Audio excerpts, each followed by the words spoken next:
This is the 40 Days for Life podcast with your host, Sean Carney. Hello, and thank you for joining us today on the 40 Days for Life podcast. I'm Sean Carney, the president of 40 Days for Life, and your host for this podcast, which is dedicated to helping you end abortion where you live. Can you change hearts and minds on social media? No, it's a waste of time. We will see you next time. Thank you for joining us. No, you actually can. Thank you for laughing. Heather, and someone whose mind will never be changed on anything out of pride and stubbornness, is my co-host, Mr. Steve Carlin. You have no issue with that title. No, I think you summed it up. I think it's accurate. That's pretty accurate. We're all done here. Oh, and Heather is here, and for the record, she prepared our wonderful outline today, so your complaints can be appropriately directed at her. The lady writer, not just the lady panelist. Yes, the lady panelists, as you have been. They're really allowing me some additional leeway here. Wow. I know it. I know. We're not very good at running a sexist organization. Just by having you on here, it's very offensive to a lot of people. Steve, as you know, I'm always interested in your psychosis and how you view the world and society in general. It's not what you're saying, it's how you're saying it that hurts. Good. I want it to hurt. Where are you at on social media right now? I'm out. You're out. All together? Not personally. Like, do you have a Facebook account? Yeah. I have one. I don't post more than once in a blue moon. No. I don't mean that. I don't mean you personally. I mean, where are you at mentally on... There are incidences that happen in our country, and we blame social media for everything. And so for most of my life, I haven't been big on social media. I'm on social media. I'm on X more because of media stuff and keeping up with stuff. And then I'll have to write a tweet to comment on something and try to get us a news story and that kind of thing. If I didn't have this job, I would not be on any social media whatsoever. And I keep my kids off of it. But the problem I've had as a old millennial, I'm the oldest millennial, is that social media gets too much credit. Dang kids are on social media, that's why they're all on drugs. Or whatever, fill in the blank. And I've written that off. I'm like, they said it about TV in the 80s and 90s. They said it about rap music. They say it about whatever entertainment is going on. We're blaming our cultural problems on that and not personal responsibility. So I've just kind of blown it all off. In 2025, I'm actually changing my mind, and I think social media is as toxic as it's hyped up to be. And it's not like, you let your kids watch The Simpsons, that's why they're little delinquents. Or they watch Cheers, that's why they're drunks. You know, all the stuff that just parents blame, their kids, why they left the church, why they were horrible people, whatever. It's like, I wish I would have turned off the TV. Certainly is part of it, of just structuring. It's not that you're not watching TV, it's the positive that you're doing because you're not watching TV. It's the time factor. So, but I think it's kind of a cop-out in a lot of ways. Social media is not. I mean, unless you are a parent who actually restricts it, you have no idea who your kids are interacting with. It's crazy. Yeah. And you see this nut who shot Charlie Kirk. You see all this stuff that came out about him in all these posts. We like to say he was radicalized or whatever he was.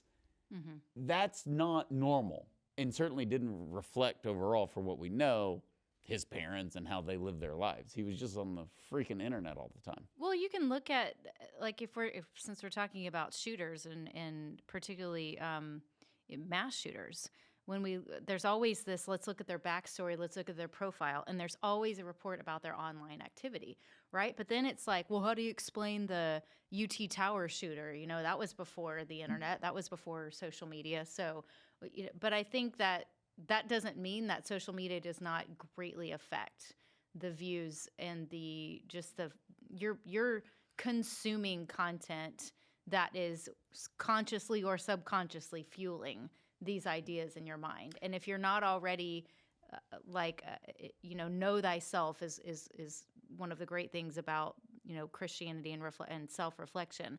If you don't know and you're susceptible to those influences like that, then it can be very dangerous. Yeah, and the answer for the clock tower guy of course, he was a Texas Longhorn, is you like that?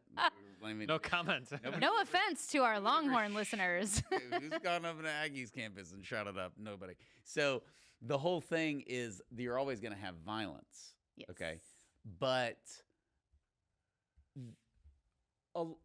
we know, I guess, what more people think of us now because of social media. You can choose not to and ignore it. Sure. But the comment section or being the guy that says, whatever, I believe in trans rights and I don't want to know anybody who doesn't, and you're instigating these things, and there's this back and forth, and I bet you love Trump, I bet you hate Trump, I bet you want guns in schools, and it's just back and forth, you want to kill babies, all this stuff. And so we start to believe it, and we either think the praise is real, or we think that the criticism is real. And I remember getting advice when I was a 7th grade kid, and my English teacher was like, you're never as good as you are, you're never as bad as people say you are, which is kind of a generic cliche, but it can be very true. And in social media, you're just living this high-low, day-to-day of clicks and likes and criticisms and I gotcha moments. There's a lot to this, and I think you mentioned personal responsibility, and obviously that is critically important. But we also know that there's technology that can make our faults and our failings and our lack of self-control can exacerbate it all, right? Like, people were committing violence since the beginning of time. Technology made it possible for the 20th century to become the century of genocide.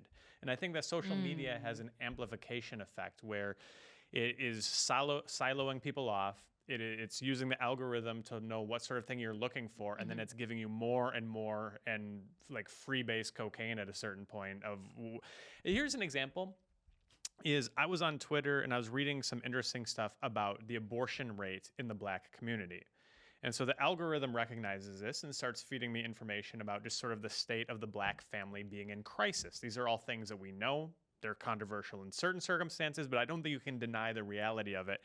Read more about that, and before long, I'm getting outright racism into my feed. And I think that this is a sort of thing where everybody is being tribalized, and the algorithms that know what you're looking for are looking to distill it deeper and deeper and deeper and deeper until you have some really unhealthy things that people think is the truth, and they think it's the mainstream, and you can end up very quickly denying the moon landing because you read about some other. No. We know people who do that.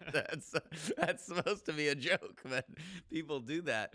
Yeah, I agree, and I really struggle with this because technology has been so great. Yes. It really has been, and I know people criticize it, and it deserves criticism, but it all comes down to personal responsibility. It's pretty phenomenal. Like, my parents had to worry about stuff that we don't worry about. For instance, getting lost when you start driving. Yeah. At no point do I ever worry about my college kids getting lost. Yep. And we track them. We have Life 360, which is another phenomenal thing. I mean, there is no way I would have wanted my parents to know. And I wasn't doing anything really like bad, but there's no way I would want them to know where I was. I'm going out with my friends. I'm going to Chris's house. I'm going to so-and-so's grandma's house or whatever we're doing. But the idea of my parents tracking me is literally hell on earth. I mean, my mom would have been like, why'd you stop at that gas station? It's 10 cents cheaper up the road. All that. It would have been that. And my kids, this is the 3rd time you stopped at Chick-fil-A this week. What are you doing? It doesn't bother my kids at all. It's just a way of life, right? Yeah. You and I can get in the car and say, we are driving to Tacoma, Washington right now, and grab my keys, and we can just leave. And in the first 10 minutes, you would put it in the map. You would book our hotel for the whole journey, and we'd be done. Yes. That's just unheard of, right, when we were growing up. So I like to give technology the props, but we are going to let it ruin us if we continue to think that it is real and we're not real. And that's what's happening.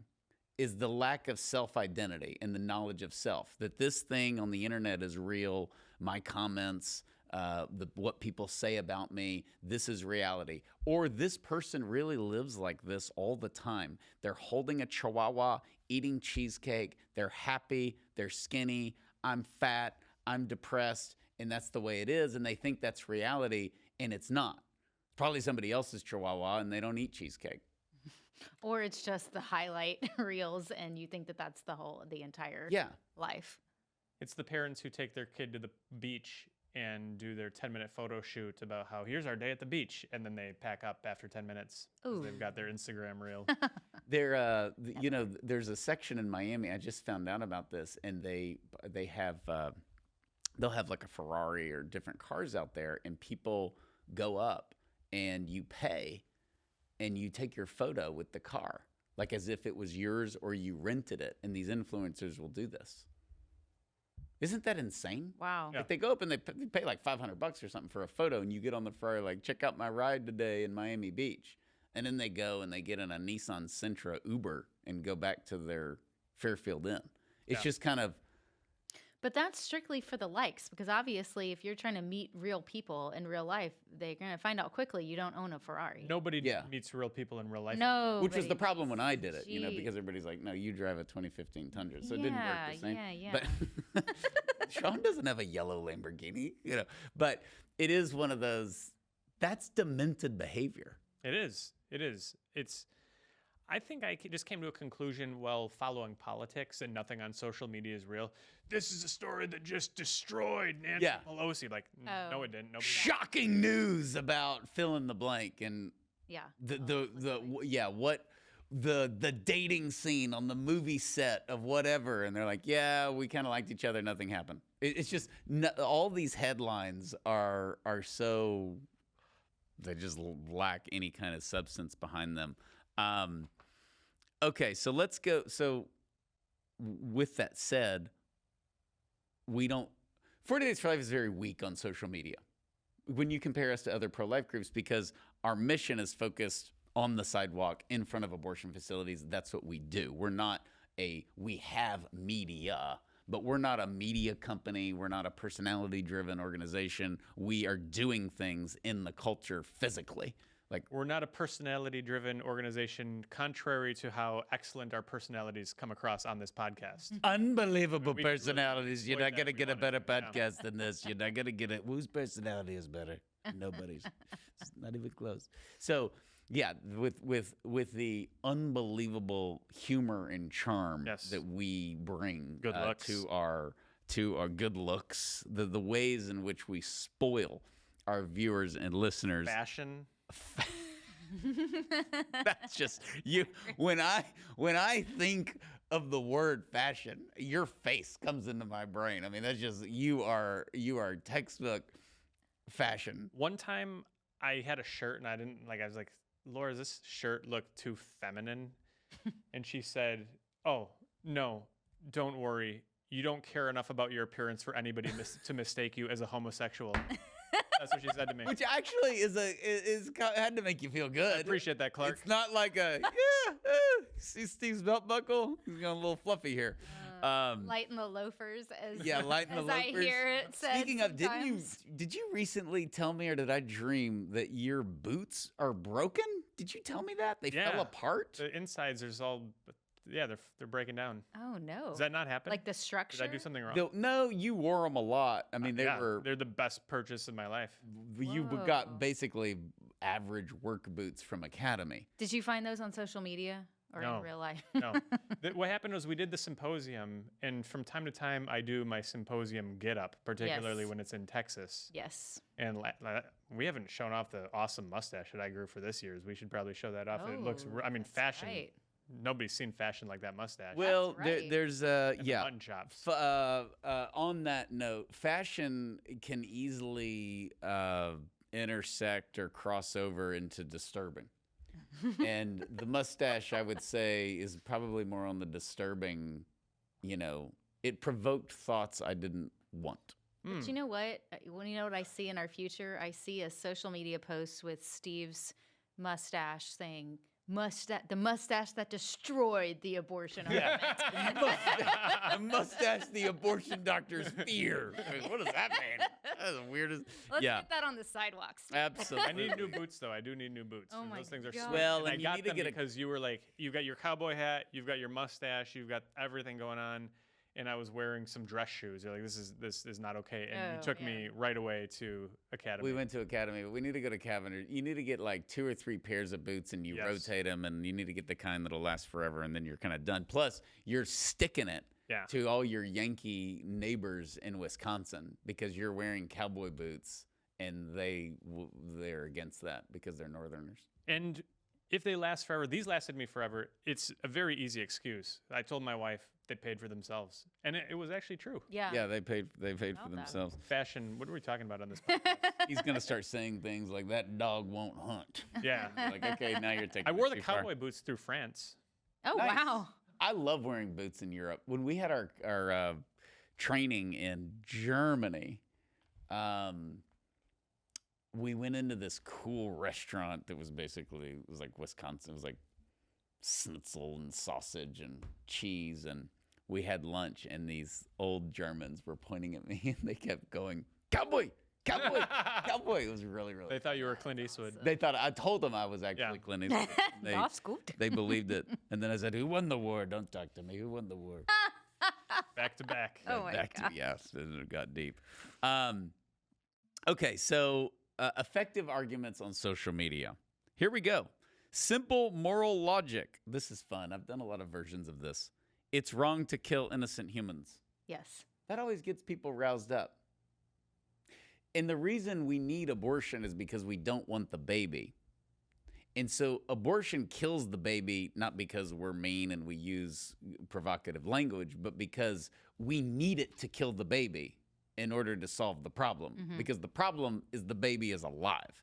And the only way to get rid of something that's alive that you don't want is to kill it. So abortion kills a baby. And there's so many different ways to do this. And I think that if you look at this, okay, it uses undeniable premise, which is unborn are human and innocent. Killing innocents is wrong. And that appeals to the universal ethics without relying on religion or saying the Bible's against this or whatever. Abortion's not mentioned in the Bible, Heather. Oh, well, So it get doesn't over it. matter because we're leaving religion out of this. Yeah, Sola Scriptura is a bad one. Okay, so Matt Walsh's Twitter, now X post.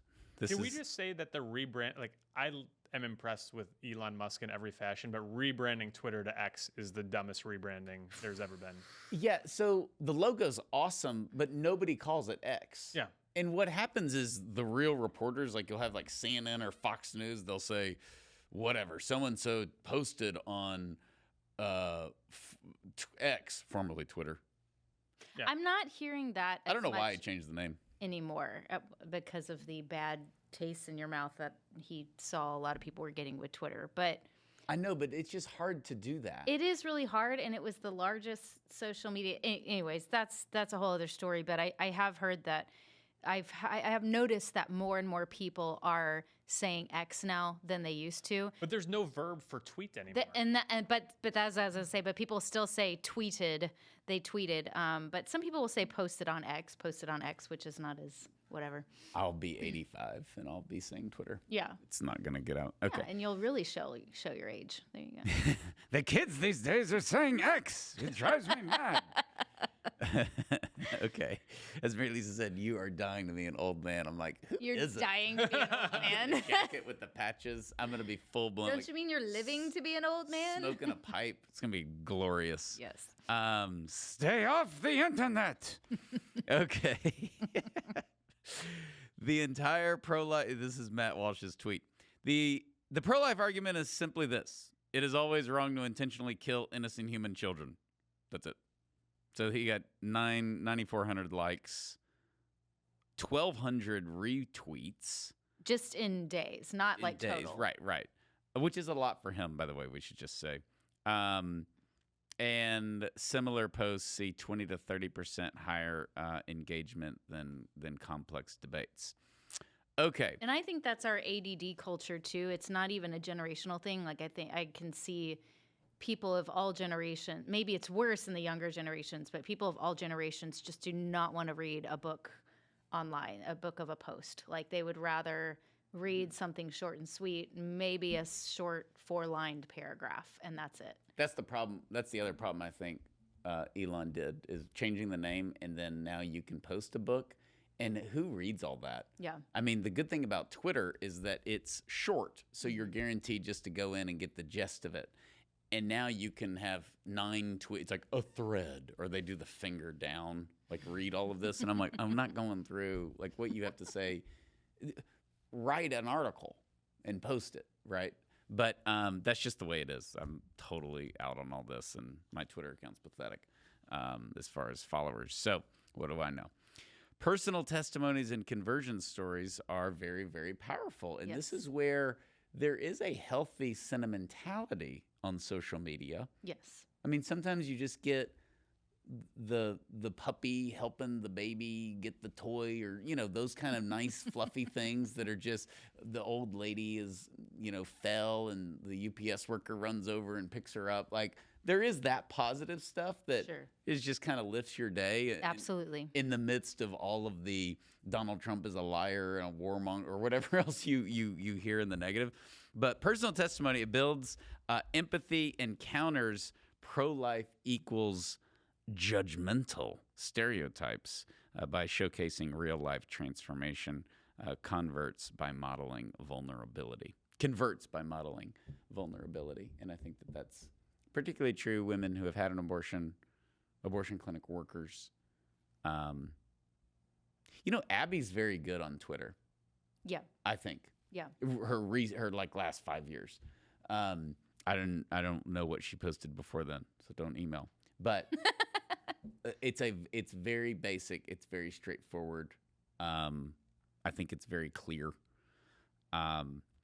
But here's an example.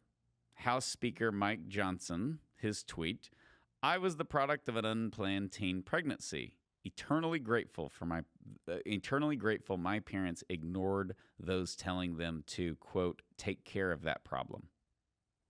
Yeah, his parents were encouraged. I think they conceived him when they were in high school. They were high school sweethearts.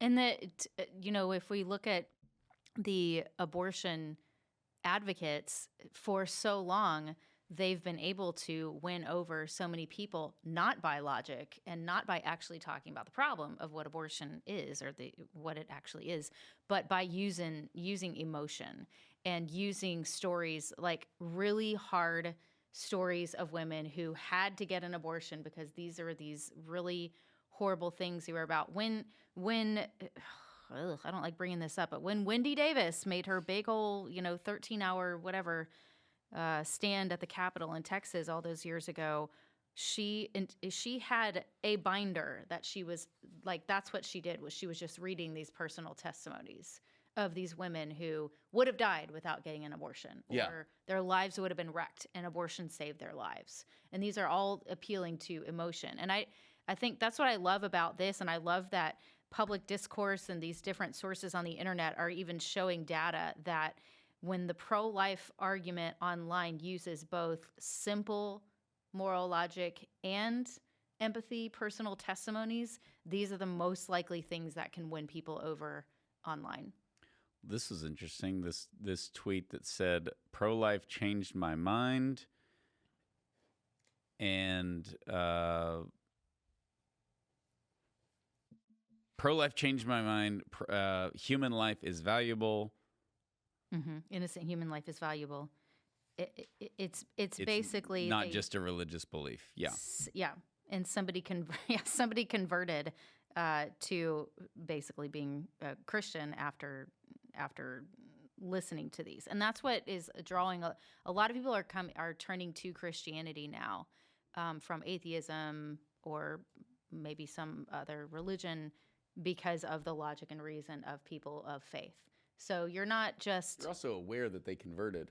Yes. people are like, hey, I'm becoming Christian, or hey, I'm becoming Catholic. I'm actually seeing a lot more stuff. Maybe it's the algorithm thing, and it's why, but I'm seeing a lot more stuff in my YouTube news feed. Me too. In the last few months of I converted to Christianity. From atheism, from agnosticism, I converted to Catholicism because of, pro-life. And there's books, that have been written about. Patrick Madrid has one about. Something about life, not the gospel of life. His best book is Pope Fiction. I have that book. I That's a haven't read great- it yet. The title of that is just, that's it. Pope, yeah, So of good. course. And Scott Hahn's good at using those puns to Rome Sweet Home, and I think one he has coming out now has something to do with Isaac and Abraham, and He has a father who keeps his promises, which is on the covenant, Mm-hmm. which he's a big fan of the covenant. He likes to say covenant a lot. And we like Yes. it when he says covenant. Something about his beard. And we heard. wonderful. Yeah, the Steubenville drinking game satirical article. gosh. You got to take a shot every time Scott Hahn says covenant. It all started off fun and games, and then Billy started puking. All right. But there's this right here. A 2024 study notes that 15 to 20% of conversions stem from shared stories on platforms like X. And you guys may have some personal anecdotal stories. I will never forget. I had this one year. It was Abby's quitterversary, as we call it, the anniversary of her leaving Planned Parenthood. It was probably like year 5. We're in year 16 now, so it was maybe a little while ago. And I remember I just posted on Facebook, and I said, on this day 5 years ago or whatever, this is what happened. And I just gave a summary of the conversion. I was shocked. By this point, I probably, I don't know how many friends I have on social media. I never look at that number, but it's several hundred, like probably over a couple of thousand. Yeah, because probably it's been so thousands. many years. Yeah. Right.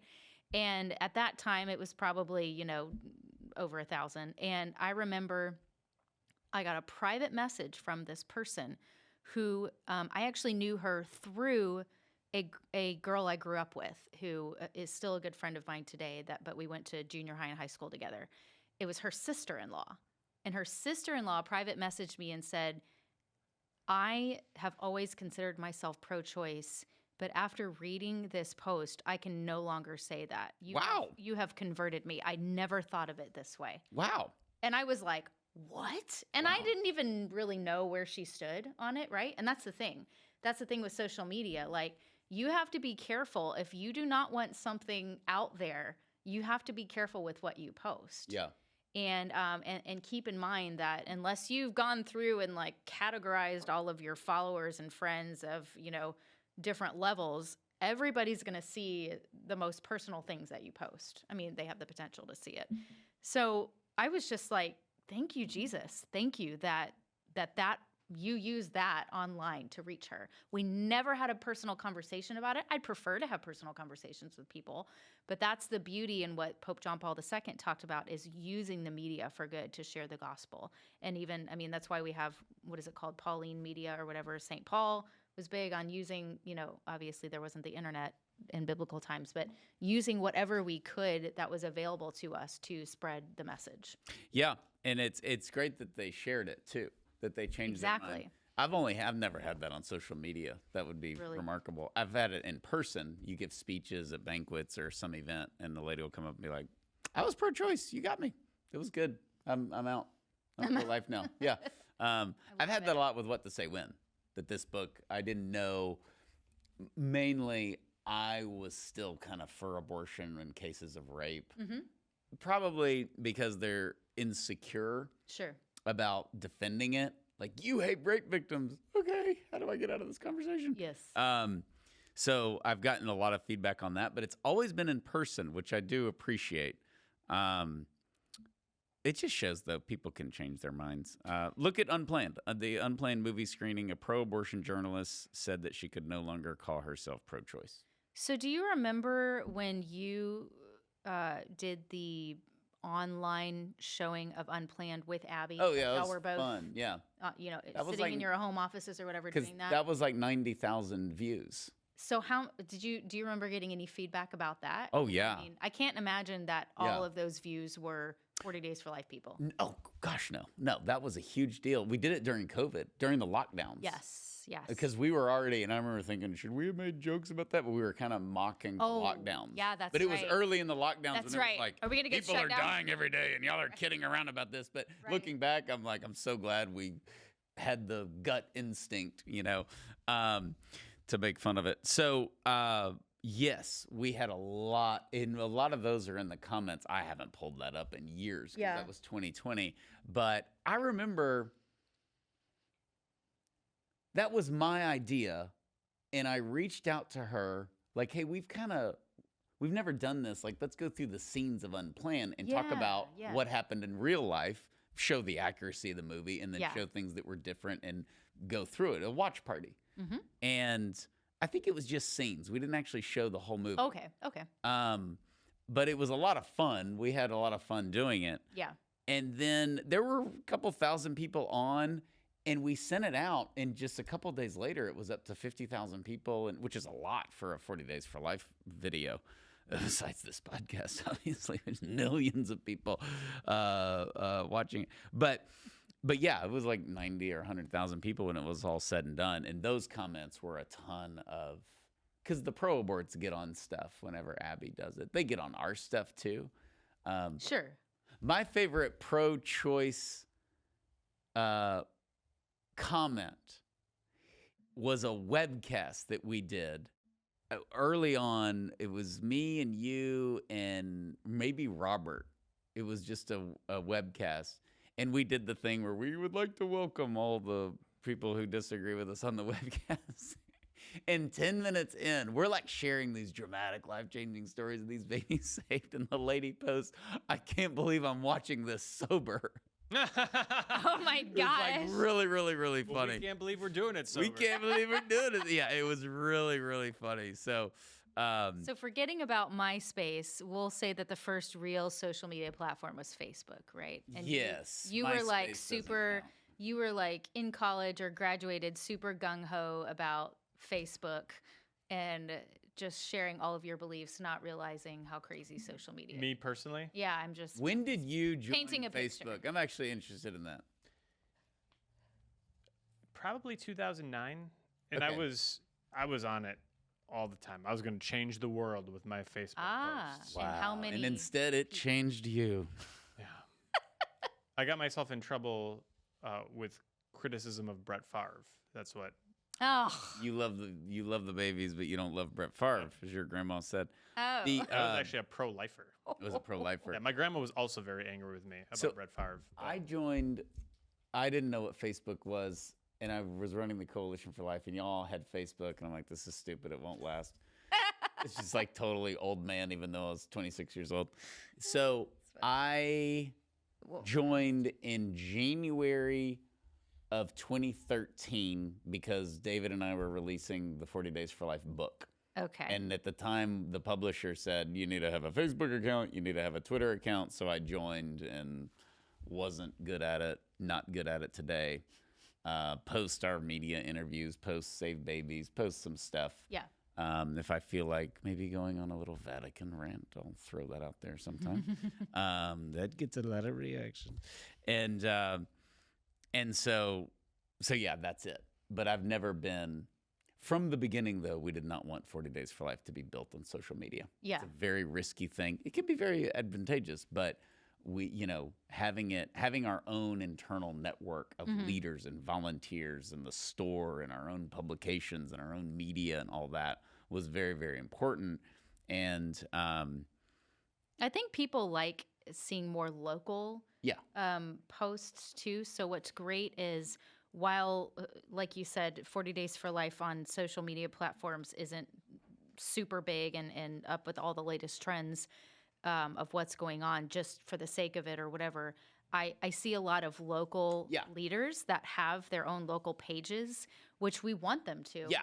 That's if the they can yeah. do it, We're- and then that gets people more engaged. Like, I Nationally, know for yeah. Austin, ours is far more engaged because people know me People and know we know you. each other, and we talk about, and here's what to look forward, and hey, I just had this great thing happen, or hey, this business owner from such and such business has stopped by. So make sure when you see this person driving this car, wave at them and tell them thank you for the support. Like things like that, using social media are and can be very effective. Whereas if you think about prior to social media and even texting, what are you going to pick up the phone and call all of the volunteers and say, hey, just be aware. Hey, it's just so much easier to get that information and get positive reactions. And I put this together getting excited about, hey, there's actually data to show that conversions can happen online, and here's stuff to show that and all this stuff.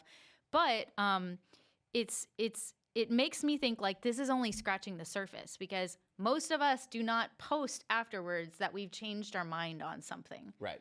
And so that's what makes me think like that's what's good about you posting those positive stories and posting this, because every time someone sees that kind of just in the background, they see that you don't know who they are, all that sort of thing. And then they hear something or see something on social media saying these evil anti-choice, blah, blah, blah, blah, blah. And all they're thinking of is this was a quiet, sweet grandmother and her grandchildren praying and smiling and handing out goodie bags to moms. Like that doesn't compute with what I'm seeing, Yeah. And Let me play devil's advocate a little bit here. 'Cause I know you're talking about conversions, and you shared the wonderful story about the person who you didn't even really know that much in real life, who texted you that she changed your mind or messaged you. How are we actually measuring impact here? Because it's great that there's a whole bunch of likes, but I tend to know if you see these posts, Speaker Johnson with a wonderful story of how he was not aborted, it tends to be like, awesome, inspirational. You should have been aborted, a-hole. And what are we getting out of this? Like, instead of clicking like, I would like someone to go to 40daysforlife.com and sign up for a vigil hour. So this is Yes. the point of this is the limit of social media, is Yes. that I told I've said many times, we can go on, I can log in and delete all 40 Days for Life social media. Okay. Now what would hurt us is like the YouTube channel, but some people don't even consider YouTube social media because Yeah. it's like a media empire. Yeah. But that aside, I could cancel Twitter, I could cancel Facebook. Nothing that would not impact 40 Days for Life negatively at all. I'm convinced of that. It is gravy. It is getting stuff out there, but it is not when you have a mission. And I think a lot of publicly traded companies are the same way. You can't cut out their marketing or their advertising, but sometimes I've had to go, for some reason, like, I don't know, like Taco Bell, I had to go to like a Twitter account of like a big company, and they get like 4 retweets. Like nobody's following them, but they're everywhere and everybody knows about them. And I think that that's more important, that it doesn't impact your mission. Now, if you're a talking head or a personality or, like Lila Rose, like that would be detrimental to live action if they just deleted their Twitter account. But that's a different structure, because we're holding vigils. So I do agree with you on that. But I want to wrap up on the effectiveness, despite Steve's negativity, on some examples before we get to ineffective arguments on social media. Because we're also talking about two different things here. There's 40 Days for Life and live action. There's like institutional social media, and then there's like Steve on social media screaming into the void. Exactly. And social media has convinced us that people care what we think, and they really don't. Right. on most topics. And people are like, here's my take on whatever. And you're like, aren't you a sportscaster? Aren't you a pro-life leader? Or aren't you we don't need your opinion. As a left-handed Matt Walsh does it. LGBTQ. Yeah, Matt Walsh did. I remember because I think it was I forget what was going on, but I was really interested in his take, and I follow him, and I really like him, but he had this whole thing on how when he was in high school, he ate at Chili's and Outback Steakhouse and all these chain restaurants, and he recently went, and it was awful. The food wasn't even edible. He wanted to throw up. It was disgusting, and the people in there were disgusting, and that was like the end of the tweet. And I'm like, you don't like Chili's. We don't care. This is not what we need from you. The other thing is some people, I was growing up, Chili's was swanky. We were lucky if we got to go to Chili's. Outback Steakhouse might as well have been like a Ruth's Chris. Forget about it. And Applebee's. He had Applebee's in there too. And I'm like, you start insulting Applebee's, we're going to throw down. Like, it was just kind of one of those, you sound like an elitist a-hole, number one. You're like talking down about these restaurants. You used to eat there, now you can't. Okay. Why? They're just... I think staying in your lane. Where am I supposed to go when I want 2 steaks and dessert for $19.99? Absolutely. You know, this is America. You don't like Chili's? Go to Canada. But it was one of those like, and I love him and he's so good on social media. He's one of the best people to follow. But I'm sitting here going, even he like, isn't there like we really don't care what you think about stuff like this. Don't eat it Outback. Like the food. Don't like the food. I ate at an Outback a year ago. It was amazing. Yeah. And I was like, this reminds me of high school. This was like awesome. You know, so it's just one of those things. Maybe he thinks I'm white trash. But anyways, it's one of those things where we don't need to hear from you, speaking to myself or anybody else, on everything. And that's why the whole like, just had the best cheesecake of my life, that just kind of gets old. It's different if just had the best cheesecake of my life on the 25th wedding anniversary with my beautiful bride. There's that. But then there's just, I will never eat at a Burger King ever again.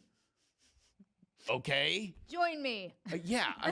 They just gave me the worst service. And I'm like, this isn't healthy for our society that you just have access. You can just send out your thoughts on any given thing. Don't like it? Don't follow, Sean. I know.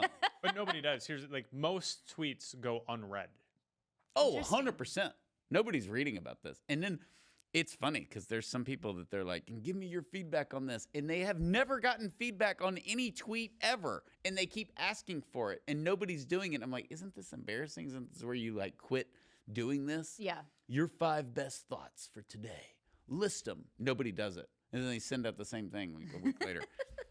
There's one guy I'm thinking of, actually. It's kind of funny. Okay. We'll offline it. Offline it. All right. Scientific facts on fetal development. These are always fun. Totally puts the debate in the science in biology. Heartbeat at 6 weeks. Unique DNA at conception. It definitely counters all the clump of cells stuff. Here's an example. Lila Rose's X video debating brain development. She said, why does that give human rights? Mm-hmm. And it exposed the pro-choice inconsistency. So she's showing the brain development, and then she's asking people. Yeah, like why does this give you human rights? Okay. Because that's what people say is like, yeah, it's human, but yeah, it doesn't have. You're really not allowed to be dumb, according to the pro-choice people. Yeah. Like some people are just dumb. You know what? Well, I didn't want to name names. Steve Garland of Wisconsin. But you know how there's just some people, I'm not talking about mentally handicapped or just an ailment, but they think that dumb people or poor people shouldn't exist. Bless their hearts. Bless their hearts. Oh, there you go. But those types of things where we are, and it helps to have somebody like Lila Rose who is articulate and lives in this world. This is what Live Action does now. They're essentially a media company, and they live in social media, and that's what they're doing. And they can post these, and then if they post something that's factually untrue, you can respond and say, hey, actually, here's the facts about this, or here's the specifics about this. You can have a conversation with those people, whereas just screaming, these aren't human, they are clumps of cells, and you're like, okay. The other thing, and this is important for the pro-life movement, and Live Action does this so well and always has, and I think 40 Days for Life does it well, with all due respect to our wonderful production team, is that the videos have to look nice. Everything needs to look and sound professional. Mm-hmm. And that's what's important, is that we have a very serious message, but it can't be homegrown. It has to be a high-end level of sophistication. And Live Action stuff is so nice. Our stuff is so nice. And that's really, really important because you can't have some shady video yelling about the pro-aborts. Okay. Compassion for women and alternatives. It obviously frames us as pro-mother, pro-woman. The pregnancy resource centers outnumber abortion providers, 7-1. And we can't have the baby versus mom mentality. The baby We can't versus fall for mom that. doesn't work. Yeah. Okay, or examples. Here's a post. Victims of rape who carry to term find blessing. Mm-hmm. And there was a GoFundMe. Mm-hmm. Okay.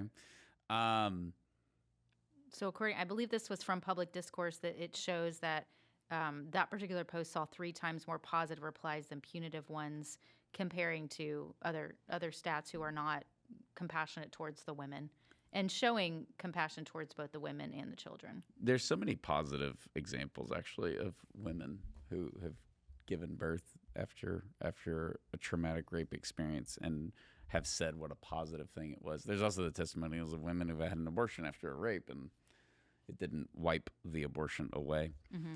Ineffective arguments. Hypotheticals. This is what people do a lot. What if you were aborted? This is the Ronald Reagan thing, and I love Reagan, and everybody loves Reagan, but he has the I notice all the people that make the pro-choice arguments have already been born, Yes. which is a good argument. Yes. But it for some reason It doesn't land. it doesn't land. Doesn't it's land. it's like okay, yeah. So I don't know. It's not very impressive. I don't think our movement was in the best of shape in the early '80s. Sometimes there's a temptation to preach to the choir and to make points that are going to really rally and fire up the base, but they just do not resonate with people we're trying to persuade. And I remember one time in a real life, not online situation, standing in a line, probably at some fast food place. Someone sees a pro-life wristband one of us are wearing. They start saying, oh, they're for abortion. And then someone says to them, this was years and years ago, someone says to them, yeah, but what if you were aborted? And they just said, well, then I wouldn't be here. So what does it matter? Yeah, there's kind of I don't know what it would be like not to exist. So Yeah. I guess I wouldn't be here ordering a sandwich. And then I kind of Would you like fries with that? that was not my choice of words. So I tried to help the person I was with recover from that and still tried to see if there was any sort of possibility of a dialogue with this person. I was like, yeah, but you could say that about anything. Like, what if someone came in here and shot you right now? Well, then it wouldn't matter because I wouldn't be here. Yeah. So no, that matters. Right. It was like my way of trying to save the argument and without whatever, but yeah. And there's people die every day, bro, guy. And Yeah, people have said that's that to right. me. People That's- die every day, bro. Like, Right. oh, okay, cool. The what if it was Beethoven or Mother Beethoven. Teresa You aborted or- Beethoven. Yeah, you yeah, aborted yeah. Mother Teresa. You aborted Obama because Obama was adopted. Yes. All of those things. Oh yeah. What if it was Hitler? Yeah, we aborted Hitler. Oh, okay, good one. Yeah. That one actually helped. Never mind. But I gotta be one of the greatest musicians in the history of the world. I gotta be president of the United States. That's not just having a for my life to be valuable. for my life to be valuable. What about Right. the mom with the disabled child, or the mom who's on crack who can't afford the baby? Yep. It feeds into the how useful are you gonna be? Because I really like Beethoven, but my cousin's a ding dong. He's Yeah. dumb as a brick. I wish he was aborted. We value people for who they are, not for what they do. Yeah, which is funny Should, because yeah. in What to Say When Won, we criticized the Beethoven argument. Yes, I remember that. Yeah, and you can't. People don't like that because it's a No. big And what if the baby had syphilis? And they're all building up. And what if poor pro-choicers well, yeah, I think that's reasonable, to maybe abort them. You aborted Beethoven. And they're supposed to just sit there shunned. I've seen this done in so many settings, and I'm like, don't set them up. Yeah. Don't set them. Oh, okay. But I do want to abort all the crack babies. Yeah. I'm more of a Oh, that's Mozart cool. guy anyway. Oh. Yeah. Now, one thing I do have to say, I appreciated. You aborted Metallica. No. You aborted Toby Keith. No. I did appreciate when I read What to Say One that you both were humble enough to say We've done We've these. totally like, used it. We've used these I've before. used it. I love Because this. if you hadn't, Oh, I would yeah. have called you up. Sean, If you hadn't, you're not a good I pro-lifer. remember If you you- saying this Oh, to me. I've set people up and I'm like, you just killed my grandma. Yeah, you can do all that stuff and it's like, it's all just personal or whatever. But come on now. You know, the logical pro-abortion supporter would be like, I don't want to abort Obama. I don't want to abort Beethoven. I do want to abort crack kids that are going to rob me on the street in 20 years. And you're kind of like in that world with them. I think we're at a point too where they would honestly say, yeah, and I want Trump aborted and I want you aborted. Yeah. And you're not They going to would mean it. abort. I'm unabortable. You can't abort me. Well, we've heard that on the sidewalk a lot. Wish you were aborted. Yeah, and that's just kind of okay, great. I mean, Thanks. yeah. Plus, you get the depressed people. I wish my mom would have chosen abortion. I've had that. Like, I wish I were never born, and then now we're like talking about you and all your problems. So, okay, graphic torture description. Mm-hmm. And you talk about that too, I believe, in What to Say When. Yeah, and maybe this is because our society has fallen so much. I think that the goriness, the graphic nature of abortion, there is a good time to use it, and I have used it. There is, yeah. Definitely have used it. When we recently had a clown show of a, Catholic cardinal wanting to give an award to a pro-abortion Democrat, a Lifetime Achievement Award, and the guy has adamantly supported abortion. Nobody talks about all the people he didn't want to kill. Yeah, trust me, I took a lot of discipline not to. I wanted to send out because these other issues, we have to factor in immigration and we have to factor in all this stuff. And I wanted to just take baby Malachi, which is a famous a picture of an aborted baby's head, and just tweet it out and say, just another issue, because it's just absurd. It's totally absurd. But the reason that it's not always effective is because we're pretty desensitized to a lot of things. Mm-hmm. This is actually one of the encouraging things, and I know we talked about it on a previous podcast. I thought it was encouraging the vitriol reaction to Charlie Kirk's assassination and the fact that that disappeared for the most part off of mainstream internet, social media, because it was one of those everybody saw it whether they wanted to or not, and wished they hadn't seen it, and they were outraged at it. They were, I want to get that image out of my head. And that to me was a good sign, because there's a lot of graphic things that we've become numb to. I just think, and they're very effective presentations. And who's it that does the displays? They're very good at it, actually. But The Center for Bioethics. Center for Bioethics, they're great. And they do this better than anybody. But there is the factor of just a lot of people look at their picture of the lynchings. That's really bad. They look at the slaves being beaten. That's really bad. They look at the dead Jews in Auschwitz. That's really bad. They look at the aborted baby and they say, that's really bad. And they say, yeah, bad things happen. And they walk off. And you can't always shock people into. Right. Also, I think My smart aleck argument is the whole, which if America sees abortion, they'll turn against it. Mm-hmm. No, they won't. Otherwise, every abortion facility would be empty because nobody could work there. They would see the first abortion. And Abby has to answer that poor question all the time. So when you were putting the baby back together, the dead baby, why did you not run out the window and jump the fence and scream and go to the police? And her answer is, I don't know. But it took seeing And works gradually. Yeah. And seeing the live baby fight for their life that impacted me, and I did run out. Yep. But the whole, if you see how graphic it is, you'll turn away. I think that's kind of naive. I think we're also exiting a period where imagery has the ability to influence people, because if Emmett Till were murdered today, that's just AI. AI. Yeah. Oh, Well, gosh. that is my argument of the abortion images converting people days are over. Because 20 years ago, people were telling me, that's fake, man. You can't show me that. That's fake. And it wasn't. There was no way for it to be fake. Now it can be. Now it can be. What do the graphic image people do? Yeah. Because you can just say that's AI. And I remember I was trying to check to see if Charlie Kirk was alive, and it came right across my Twitter, and a guy of him being shot, and I was just mortified and had chills. And then I saw a guy post on it and say, "This is clearly AI," and it like gave me comfort. Like, of course it is. That's so violent. Sadly, it wasn't AI, obviously, but I remember thinking, yeah.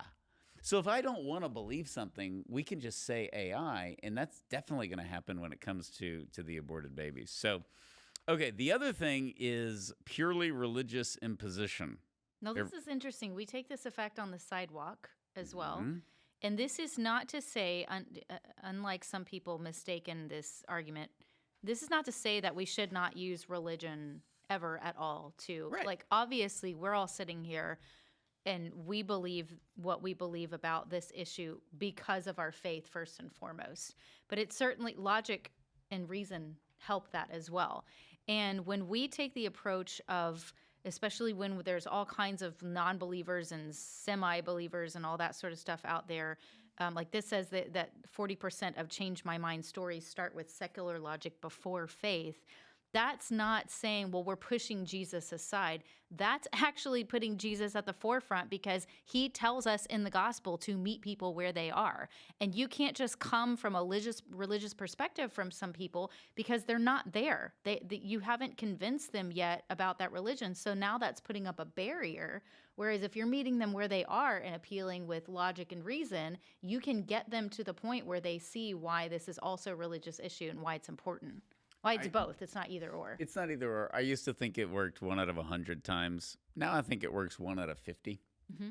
And because we're so lost that sometimes a little push from God helps. Yes. Sue Thayer. I mean, when the Yes. little producer John's crazy Baptist friend in Iowa, some Baptist preacher was going out there and he said, it's better to have a millstone tied around your neck and be thrown into the abyss than to hurt one of these little children. Yeah. Yeah. Have a nice day. Yeah. And Sue said she went home and she thought about that and she Googled, what does a millstone weigh? Which is interesting. And she's talked about it on the podcast. Well, and imagine But people...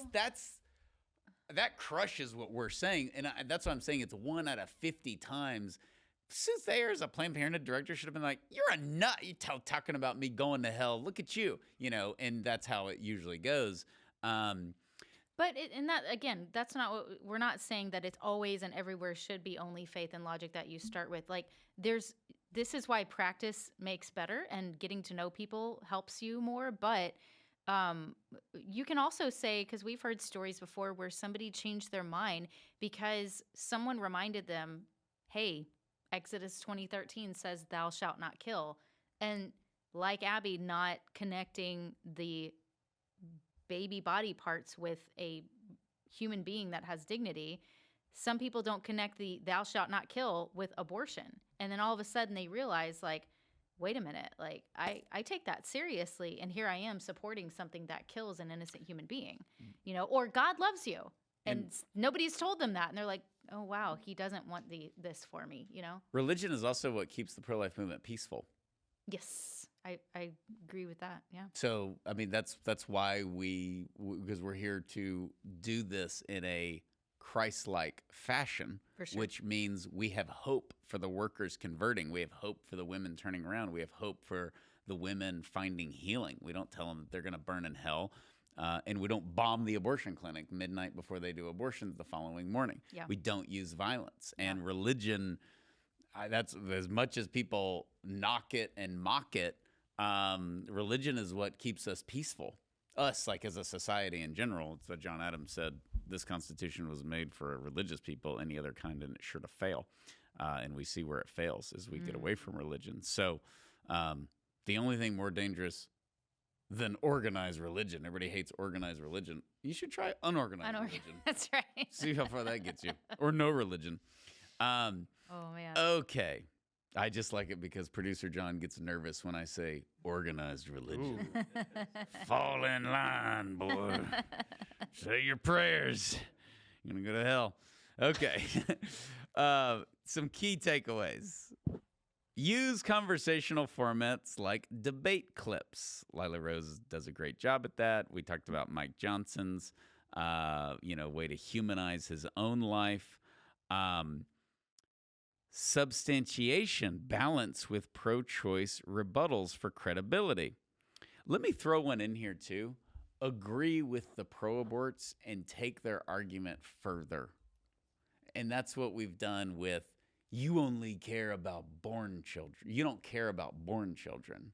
And I just say, I know. Like my whole life, I've been dedicated to protecting the unborn. I am so sick of born kids. They get on my nerves. They spill their milk. They're loud at restaurants. They're loud at mass. Execute their little asses. I'm sick of them. Goodness, Sean. And then they start laughing like Steve did. You don't have to say execute their little asses. But if you just say, no, you got me. Just dive in. Because it's the dumbest argument in the world. Yes. It is the absolute, you only care about kids until they're born. It's so stupid. So you just have to agree with it and continue the logic. I mean, you can walk through Texas Children and see the kids. They don't have any hair. They're dying of cancer. Can we just finish them off? Like, why are we spending all this money? And just go down that road. They will start laughing. Yes. They will never get offended. They're going to start laughing, and they're going to see how stupid that is. And I just think it goes back to the, hey, no. Remember, we're the group of people that don't want to kill people. Yeah. You want to kill people. We don't. You don't actually get to give us an ethics lecture. Right. So I do think that agreeing with them and taking their point further really, really helps, of just, particularly when they get into the, we're going to have all these unwanted children. Then you're like, I know, but we all know the problem is because of Kavanaugh, we're going to have all these unwanted children, and mercy, most of them are going to be black and poor. Yeah. Gosh, hide your white girlfriend. She's in trouble. And you just go straight racist. And that, they laugh. They always laugh. So do you have any other examples you would like to give that can, or did that cover it? No, everything you said is great. I didn't think you were going to say that. I remain skeptical of how much of a difference we can make on social media. Oh, me too. Me too. I'm saying effective, if you want to provoke thought. Yes. This is why your outline is really, really good, Heather. It really is, because it provokes thought, and people do. I think, let's say you're a hardcore reproductive rights supporter, and Trump is evil, and Mike Johnson is evil, and Republicans are evil, and all of that. You don't know that his parents, had sex out of wedlock in high school and conceived him, and he's grateful they chose life. That changes something. Even if you're like, maybe some nut would be like, wish they would have aborted them, taken the advice of their friends. But overall, you're like, he has a personal connection to this. I understand why he's pro-life. I do think we are still at a point where we have that amount of civility. Sure. And I've been told many times I'm naive on that, but Yeah. I can't look at the 280 abortion workers who have had a change of heart and left their job and be like, nobody converts, the world's evil. Oh, I agree. I just question how much it's actually happening online, because this is the algorithm thing. We're all flocking toward our own echo chamber. And is anybody, if you're like, we're in this deep, right? And I'm not following Mike Johnson on Twitter or Facebook, right? If you're like hardcore enough about politics and you're seeking this stuff out, I just don't know, are people open to it? I think The this reason is- sorry, I don't want to cut you off. The reason I kind of disagree with you is that what have you learned by being on the internet? A lot. I mean, you could be fixing a dresser at your house or changing the battery of your car. Like, I have learned a lot on the internet. And Mary Lisa's made fun of me because I've been on like these health kicks of like, yeah, I get all my knowledge about heart disease from the internet. And Are you on the snake identification group now too? I'm not on that. Oh, I'm no. not on that because it doesn't matter what the snake looks like. I kill it. All Okay, right. so you learn a lot online. It's actually a safe place to change your mind. No one's around you. Keyboard courage. Yeah, maybe we didn't land on the moon. We'll do some Google here. And You know you're in a good conversation when someone's like, I've been doing some research. I've been doing some research. I've been praying a lot. But you know, you learn stuff. And that's why would this not apply? I think one thing that's a like a key takeaway for all of us, and Gen Z would be smart to lead us in this trend, would be, because we're so divided by the algorithms now and we're in our echo chambers more than ever before, is to like and research and follow things that are not typically with your values and your viewpoints. So follow like throw off the algorithm essentially, so that you can get more things in your news feed that are varying opinions rather than just what they think you want to hear. I think that's good. I think here, I guess I'm still making this. Steve doesn't think it's good. No. I'm still making this distinction between, are you following people who they have a platform? Yes. Whether it's a 40 Days for Life, and you've got, I think we're talking about two different things when we talk about social media. We're talking about who are the blue check mark groups, and what does Cousin Leroy have to say about it, and which ones are we engaging? I like Cousin Leroy. Oh, everybody does. The nachos are tremendous. The nachos are amazing. But Oh. We have to engage it. Mm-hmm. I don't think anybody knows the impact unless it's negative. And the negative impact of getting in these chat groups and being told it's us against the world, that's probably the biggest danger.